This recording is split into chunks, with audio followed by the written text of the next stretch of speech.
कर्जतजवळ एक 16-17 किलोमीटरच्या आसपास अंतरावरती एक आंबिवली म्हणून गाव आहे. हे आंबिवली गाव पेठचा किल्ला म्हणजेच कोथळीगडच्या पायथ्याशी ॲक्च्युली. आणि ह्या आंबिवलीमध्येच नदीच्या किनारी इथे आपण बघू शकताय ही नदी दिसते. आता पाणी फार कमी आहे, पण पावसाळ्यामध्ये इकडचं दृश्य एकदम बघण्यासारखं असतं. ही नदी जेव्हा फुल फ्लोमध्ये वाहत असते आणि सगळीकडे हिरवळ असते, आणि ह्या नदीच्या किनारीच पुढे सातवाहनकालीन बुद्धिस्ट केव्ज आहेत, बौद्ध लेणी आहेत. तर आता आपण ती लेणी पाहण्यासाठी जाऊया.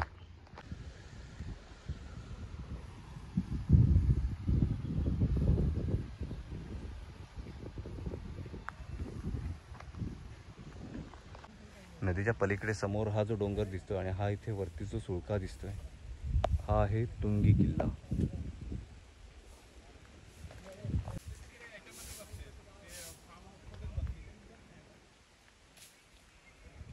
ही इथं अगदी जिथं आपण गाडी पार्क करतो तिथून एक 2 मिनिटाच्याच वॉकिंग डिस्टन्सवरती ह्या इथे लेणी आहेत. आणि ह्या लेणीच्या उजवीकडील भागात हे इथे एक पाण्याचं टाकं आहे.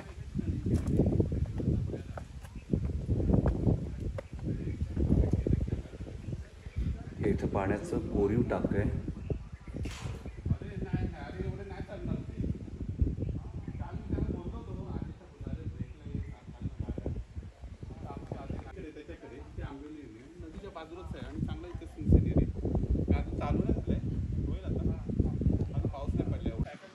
भले बाहेरून जरी हे मुख्य भाग लेणीचा हा थोडासा आकाराने लहान वाटत असला तरी लेणीचा आतील भाग फार मोठा आहे.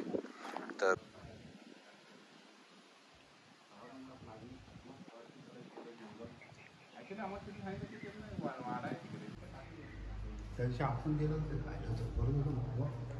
आतमध्ये मोठा भाग आहे. इथं पाहू शकता आपण की 1 2 3 4 5 6 7 8 9 10 11 12 13 जवळपास 13 ते 14 इथे ह्या भिक्खू कक्ष आहेत. पण आता ही लेणी अतिक्रमणाची शिकार आहे, त्यामुळे प्रत्येक भिक्खू खोलीमध्ये देव बसवलेत. आता इथं आपण बघू शकता इथं मारुतीची मूर्ती बसवली. हे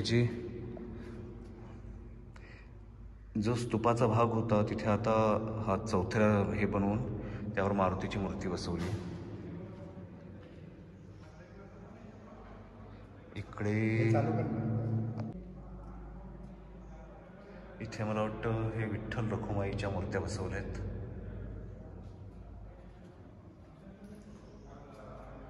इथे श्रीकृष्णाची मूर्ती बसवली. इथे गणपतीची मूर्ती बसवली.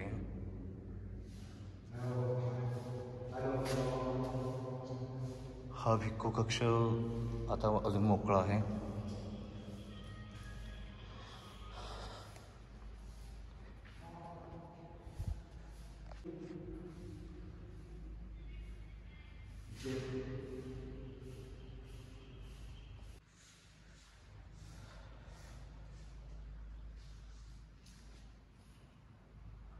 या इथे दरवाजा अडकवण्यासाठी असलेलं हे नीढं.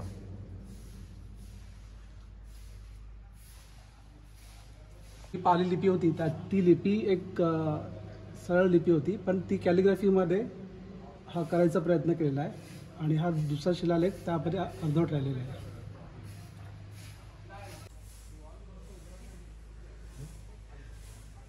हा शिलालेख अगदी सामान्य जे लोक असतात त्यांनी जे दान केलेलं आहे त्यांची माहिती देणारा शिलालेख आहे.